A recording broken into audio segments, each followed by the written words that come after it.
네, 선거 이후 전국 전망을 해보고 있는데요. 앞부분에 국민의힘 이준석 대표와 이제 안철수 의원 오늘부터 임기가 시작이 되니까요. 어떻게 될 것인지 생각해 보고 있었죠. 김경진 의원, 네. 일단 안철수 의원 같은 경우에 대표가 되려면 이제 통합을 한 상황에서 국민의힘 쪽 그 세력들을 많이 가지고 와야 될 텐데 네. 분위기가 누군가가 밀어주지 않으면 안 되는 상황이라고 할 수 있잖아요. 근데 누군가 민다고 밀어지나요? 일단 기본적으로 아니 윤석열 대통령이 좀 밀어주세요. 그럼 안 밀어줄까요? 대통령이 그거 밀어주라고 하면 정치 개입 아니에요. 박근혜 대통령 기소가 왜 됐는데요? 안 드러나게. 김은혜 의원 밀어줬잖아요. 아이지 법치의 네? 화신인 법치의 화신인 형님. 대통령께서 김은혜 의원 밀어줬잖아요. 김현우 의원이 자기가 나갔지 뭘. 아니 근데 저건 있어요. 저는 이게 어쨌든 대선 마지막 순간에 안철수 후보가 윤석열과 단일화를 한 것은 정말 잘한 선택이고 그걸로 인해서 사실은 본인의 정치 생명이 꺼져가려고 하다가 다시 연장이 됐어요. 새로운 촛불로 자기의 이제 정치 생명이 옮겨가서 타기 시작했는데 문제는 이 촛불이 정말로 장작불 활화산이 되느냐는 결국은 본인의 역량에 따라 달려 있어요. 지금까지는 계속해서 축소되고 온 과정이었잖아요. 그래서 마지막에 거의 불이 꺼졌다가 지금 다시 살아난 이 씨앗을 씨를 가지게 된 이 상황인데 여기서 얼마만큼 커져갈 것이냐 이거는 전적으로 자기 역량에 자기 달렸다. 역량이라고 봐야죠. 근데 그러면 대통령의 지지를 이끌어낸다 하더라도 그것도 자기 역량이다. 아니 대통령 지지할 수도 없는 거고 해서도 안 되고요. 근데 예. 중요한 거는 어쨌든 마지막 순간에 대통령한테 빚을 줬잖아요. 대선 과정에서. 그걸 당원들이나 이런 사람들이 머릿속에 기억해주고. 기억하고 있는 거 아니에요. 그 기억하고 있다고 하는 것이 지금 안철수 의원한테는 자산이겠죠. 이걸 기반으로 해서 얼마만큼 세력을 넓게 만들어 가느냐는 지금부터 하기 나름이고요. 이준석 대표는 어떨 것 같습니까? 알 수가 없어요. 그러니까 사실은 이준석 대표 같은 경우는 이제 그 자체가 경찰에서 수사 중이고 아직은 사실관계가 확정은 안 됐거든요. 근데 수사 중이라고 그러는데 시효가 지났다고 그러던데 어떻습니까? 뭐 그거는 논란이 좀 있더라고요. 그래서 논란이 있고 시효가 완성이 안 될 수도 있다는 저는 뭐라고 이게 딱 떨어지게 말씀 못 드리겠어요. 예. 근데 이거는 사실은 정치는 이게 시효하고는 딱 상관은 없지 않습니까? 물론 예. 이제 경찰에서 예. 사실관계 하는 예. 부분은 이제 시효하고는 상관이 있겠지만 그래서 경찰 수사 과정을 좀 지켜봐야 될 것 같고. 잠깐만요. 궁금해서 중간에 물어보는데 만약에 증거 인멸을 시도했다면 그건 또 새로운 범죄가 됩니까? 그렇긴 하죠. 근데 이거는 지금 뭐 김철근 실장 명의로 썼다고 하는 투자 확약서가 이게 무슨 증거 인멸은 아니거든요. 궁금해서. 예. 네. 근데 이제 두 번째는 방금 장성철 교수 말한 대로 사실은 대선 과정 또 지방선거 특히 이번 지방선거 같은 경우 어쨌든 이준석 대표가 공을 세웠잖아요. 보면. 예. 그러면 본인의 과오가 있다고 하더라도 지금 이 공을 세운 걸로 어떻게 반가이나 이게 보완이 반가이 좀 적절한 표현입니다. 예. 하자 치유가 될 것인지 예. 이런 부분도 이제 당원들과 또 당의 핵심 관계자들의 마음에 달려 있을 텐데 예. 요 마음을 어떻게 이제 읽어야 되느냐 또 그 마음이 어떻게 형성되느냐는 한 며칠 지켜봐야 될 것 같아요. 박원석 의원의 날카로운 시각을 한번 들어보고 싶습니다. 저는 이번 선거의 최대 수혜자 중에 한 명이 안철수 후보라고 생각합니다. 예. 안철수 의원이시죠. 왜냐하면 어쨌든 인수위원장 시절에 인수위가 사실 별다른 업적이 없어요. 그래서 안철수 인수위원장을 맡는 게 굉장히 화제였지만 화제만큼 이렇다 할 성과는 없었습니다. 그런데 어쨌든 인수위원장 내려놓고 이번 재보궐선거 출마해서 당선이 됐고 물론 이제 유리한 지역이었지만 큰 당에 이제 소프트 랜딩 할 수 있는 그런 기반을 마련을 했어요. 근데 저도 김병진 의원님하고 시각이 똑같습니다. 앞으로는 이제 본인 하기에 달렸다. 지금까지의 안철수 리더십은 양당 정치의 틈새에서 이른바 이제 새정치라는 비전을 가지고 성과를 내고 국민의당을 만들고 이런 리더십이었어요. 근데 큰 정당에서 안철수 후보가 성과를 내본 적이 있나요? 이 민주당하고 합당했을 때 잠깐 당대표를 맡았었지만 결국엔 그 당내에서 여러 가지 이제 갈등과 파열을 일으키면서 당을 떠났단 말이죠. 지금 국민의힘의 안철수 후보가 들어가서 그때하고 비슷한 일이 빚어질 거다. 이렇게 예상하는 사람들도 있어요. 물론 뭐 저는 그럴 가능성은 없다고 보는데 지금까지의 리더십을 바꿔야 되는 거죠. 그래서 안철수 이 의원이 새정치라는 그런 명분 하에 기존의 그 정치 질서나 문법하고는 다른 여러 가지 모습들을 많이 보였는데 그게 그다지 성공적이지 못했고 그런 면에 대해서 평가가 그렇게 후하지 않은 게 사실입니다. 예. 그러나 이제 국민의힘은 오래된 정당이고 집권도 여러 차례 해봤던 정당이고 저 당내에도 명백히 무슨 계파라든지 이런 기존 정치 질서들이 있어요. 그거를 이제 자기 방식으로 어떻게 흡수해서 어떻게 당내의 기반을 만드느냐 이거는 전적으로 본인 역량에 달려있다고 보고요. 대통령이 밀어준다고 안 됩니다. 설사 뭐 노골적으로 밀어줘도 요즘 뭐 이 정치 상황에서 그런다 그래서 없던 리더십이 생기는 것도 아니고 없던 당내 기반이 저는 생기지 않을 거라고 보고요. 이준석 대표 얘기는 잘 모르겠는데 지금 이준석 대표를 뭐 징계 뭐 이런 명분으로 당에서 내치는 거는 어쨌든 국민의힘에 대한 여론을 굉장히 악화시킬 가능성이 있기 때문에 그런 선택을 하는 거는 오히려 저는 역효과가 날 것 같은데요. 말씀 주신 김에 정의당 얘기 잠깐 해보죠. 네. 이번 지방선거 또 보궐선거에서 정의당이 그나마 있던 존재감조차 좀 사라진 느낌 아닙니까? 처참한 성적표를 받았습니다. 지난 2018년 지방선거에서도 저희가 지방공직자가 많이 당선된 건 아니었지만 37명의 지방공직자가 당선됐고 광역의회 비례대표를 10군데에서 당선을 시켰는데 이번에는 총 9명의 지방공직자밖에 당선을 못 시켰고요. 광역의회 비례대표는 전남, 전북 2군데에서밖에 당선을 못 시켰습니다. 그러니까 정의당이 어떻게 보면 이제는 이제 외면, 무관심의 대상이 됐고 경우에 따라서는 혐오의 대상마저 된 게 아닌가 이런 느낌이 들고 2014년도에 당이 만들어진 지 얼마 안 돼서 막 치렀던 지방선거에서도 11명의 지방공직자를 당선시켰는데 그때보다 더 참담한 결과를 맞았어요. 지금 뭐 민주당의 참패 또 민주당의 뭐 폭망을 얘기할 게 아니고 정의당은 당을 이대로 계속 유지해야 하는지 유지한다면 지금까지 유지했던 방식과는 전혀 다른 그런 방식이 필요한 그야말로 이제 황골탈퇴가 필요한 시점이고요. 아마 당에서 뭐 오늘 내일 중에 뭐 회의가 열리고 지금 현 당 지도부가 계속 지도부 자리를 유지하기는 좀 어려울 거라고 보여지고요. 그러나 이제 또 관성적으로 비대위 만들어서 전당대회 열고 또 새 지도부 뽑고 이게 중요한 게 아니고 정의당도 어떻게 보면은 지금까지 10년 됐는데요. 이 진보정당으로서 제도권 진보정당으로서 10년의 과정을 평가하고 정말 근본적으로 나아가야 될 방향과 또 혁신의 방향을 고민해야 될 때라고 봅니다. 여영국 대표는 출마까지 했었죠. 예, 경남지사 출마했는데요. 뭐 굉장히 좀 뭐 저조한 성적으로 출마 명분을 저는 뭐 못 만들었다고 보고요. 결과로서 전체적으로 지금 당이 침체의 늪에 빠진 지가 오래됐는데 정의당도 혁신 얘기가 나오지만 그때뿐이었다고 저는 냉정하게 평가합니다.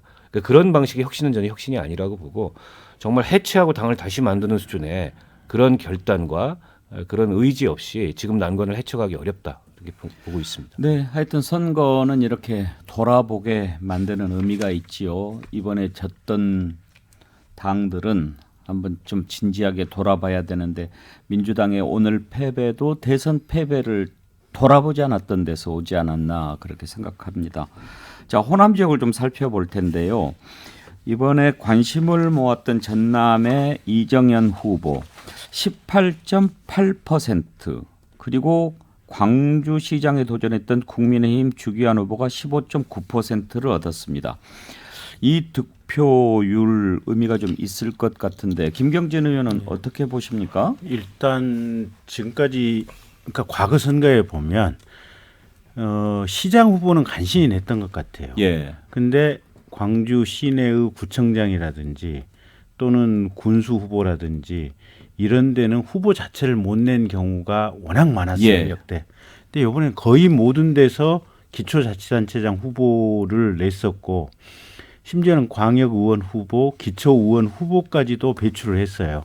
저는 그것만 해도 사실은 어마어마한 진보다 이렇게 보고 있는데 어쨌든 최종 결과가 20%는 안 넘었지만 대선 때 윤석열 당선인이 얻었던 수치보다는 더 얻었어요. 보면. 네. 네. 이거 역시 한 발자국 더 나아간 것이다.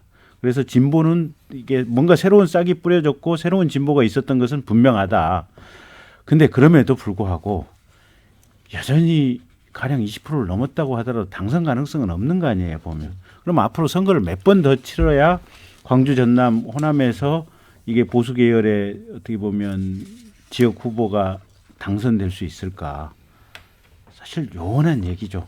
그래서 정말로 질적 변화가 있어야 된다라고 하는 것은 또 이 과거 선거하고 아무런 차이가 없는 그런 결과인데 요번 5.18 민주화운동 기념식에 대통령께서 뭐 강요 전원 그다음에 국회의원 뭐 다 이렇게 갔지 않습니까?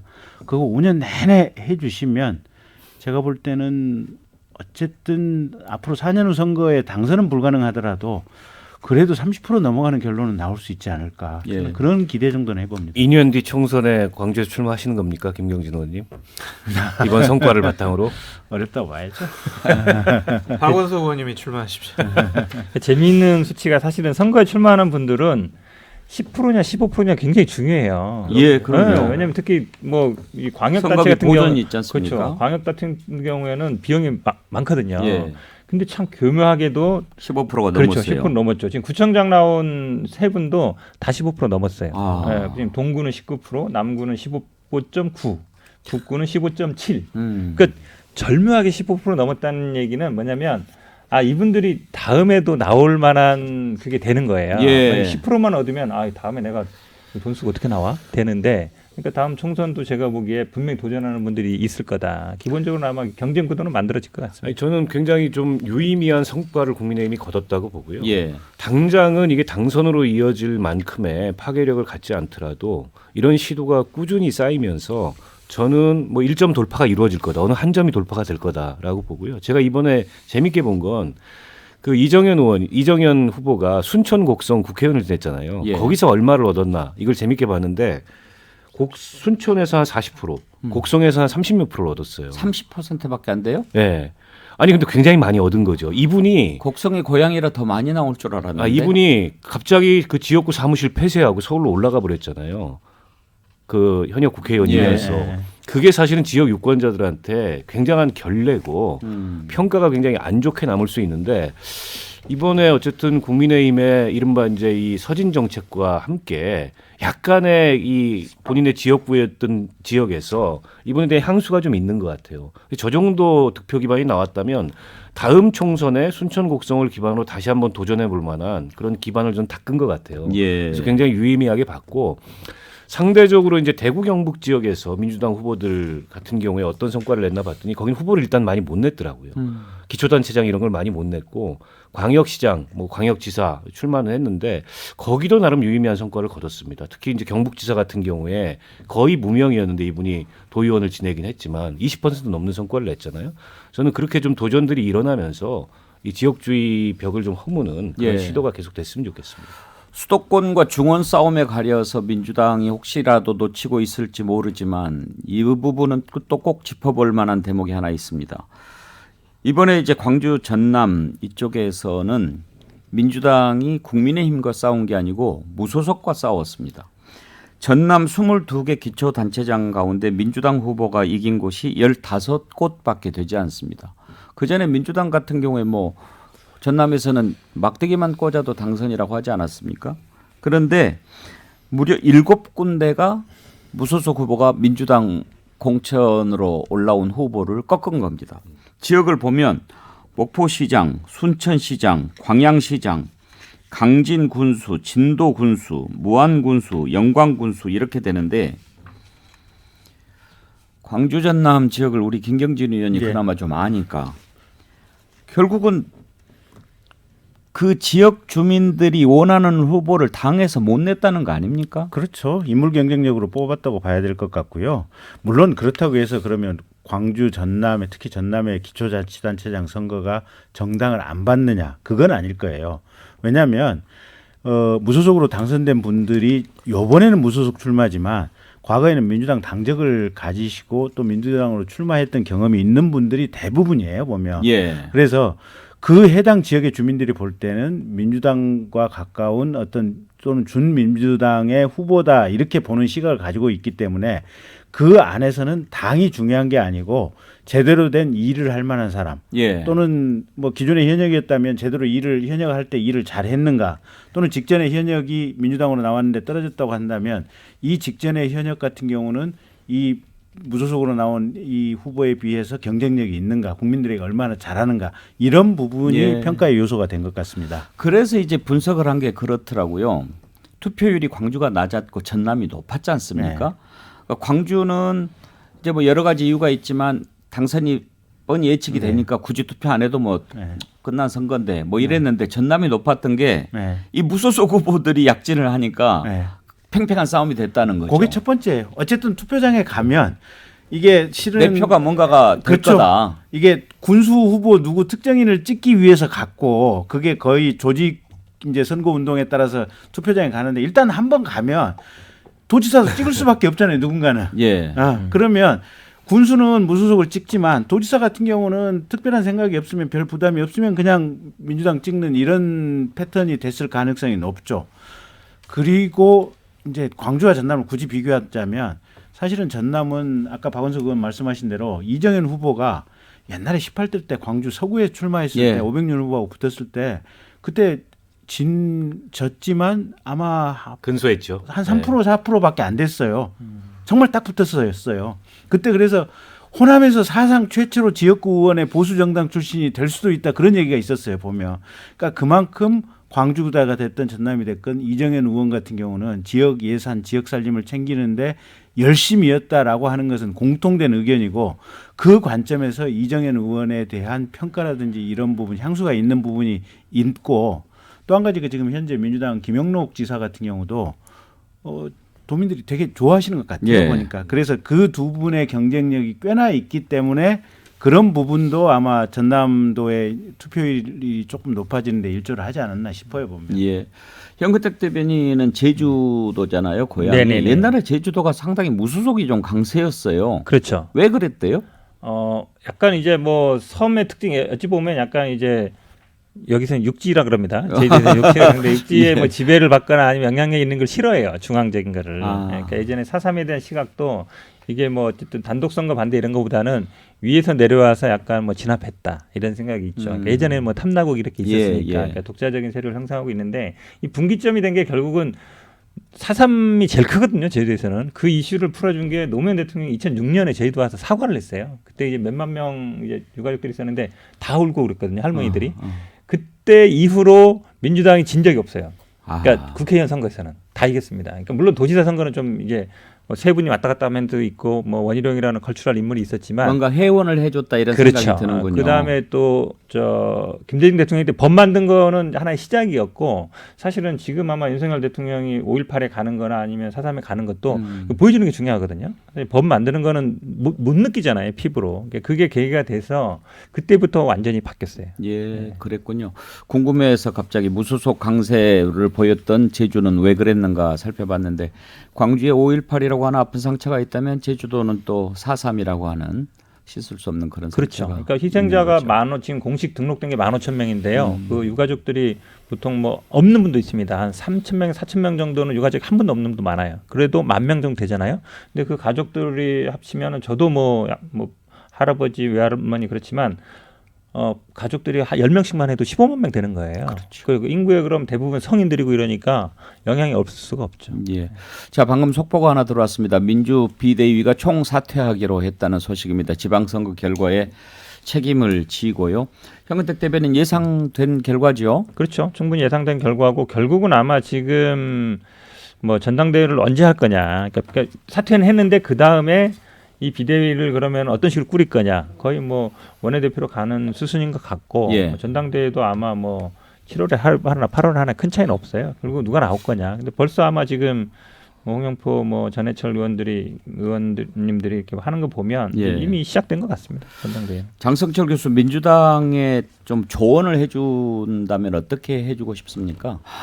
이재명 후보가 처음에 욕심을 버리는 것이 좋겠다라는 생각이 들어요. 예. 그러니까 갈등과 분란과 혼란의 싹은 이재명 후보가 나 당대표에 나갈래요 하는 순간 난장판이 될 수밖에 없다라는 생각이 들고요. 박지원 공동비대위원장이 여러 가지 정치적으로 부적절한 처신을 한 것은 맞아요. 하지만 그분이 얘기했던 여러 가지 주장, 취지 이런 것들은 민주당이 앞으로 나아가야 할 방향과 맞다라는 생각이 듭니다. 그래서 박지원 비대위원장의 그 정신을 좀 지켜나가서 개혁과 혁신하는 모습을 보여줘야지 앞으로 2달 동안 당대표직을 갖기 위한 권력 투쟁에 빠지게 되면요. 국민들이 정말 이제 고개도 돌리지 않고 눈길도 주지 않을 겁니다. 그래서 이러한 사항들을 유의했으면 좋겠습니다. 2가지였습니다. 앞으로 2년이 가장 중요한 시기 아니겠습니까? 박원석 의원은 어떤 얘기를 해주고 싶습니까? 저는 일단 이번 선거 패배, 대선까지 포함해서 그 책임론을 둘러싸고 일종의 해석 투쟁이 벌어질 것 같아요. 왜냐하면 과연 이재명 그 의원이죠, 이재명 의원이 개혁이나 쇄신의 주체냐 대상이냐 예. 이 문제를 가지고 논쟁이 저는 시작될 것 같다고 보고 이게 사실은 전당대회의 이제 물밑 힘겨루기 아니겠습니까?